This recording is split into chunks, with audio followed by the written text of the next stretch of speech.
Hey everyone, it's John here from Montauk Hockey, back with another video, and this video is on the Columbus Blue Jackets and talking Patrick Kane. Nick Alberga on Twitter, big shout out to Alberga, he brings up that Patrick Kane could be a legit target for the Jackets, and whether it was like a Blue Jackets connection or NHL connection. Alberga lately has been calling some big stuff on Twitter, so I'm thinking if the Jackets were to go after Patrick Kane, that would definitely make them big-time playoff contenders for this year. Imagine a top six that includes the likes of Johnny Gaudreau, Patrick Kane, Patty Laine. You get Kent Johnson and Sillinger in there.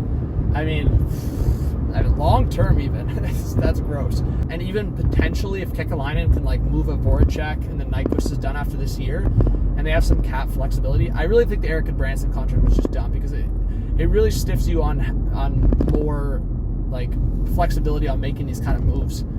So I think the Patrick Kane one's interesting. I think I saw a picture or screenshot or something. Blue Jackets prospects, I think, on Instagram. I think they were talking about Coleman's defenseman prospect, and then they just drafted Del Belbelouz, Mississauga Steelheads represent. A couple of these guys, or I just don't think Sillinger and Johnson would be the guys that move in a big Patrick Kane trade. I think it would be the other prospects and a couple of guys I just listed that could be in the move.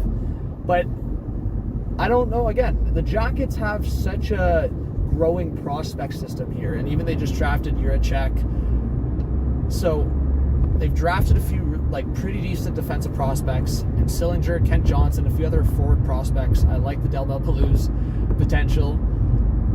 So the Jackets are interesting there, but I think it'd come down to who they felt had more of a chance to stay long-term. I just wanted to go over scenarios. I think in any scenario here, especially in the Chicago Patrick Kane, and if Nick Alberga, if he's onto something here and Columbus could go after Patrick Kane, probably Columbus has to retain 50%, or Chicago has to retain 50%, but I think...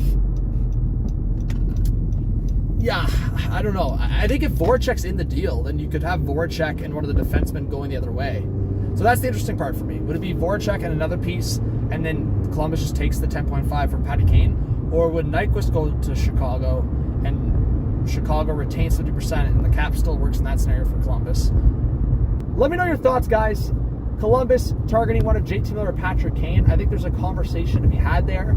JT Miller, the Ohio connection, but also a couple reports suggesting that while Columbus was that sneaky team that jumped in on Johnny Gaudreau, don't be surprised if they're a sneaky team that jumps in on Patrick Kane. So give me your thoughts, guys, in the comments. Hit that subscribe, hit that like, hit the notification bell, and I'll see you guys on the next video or stream.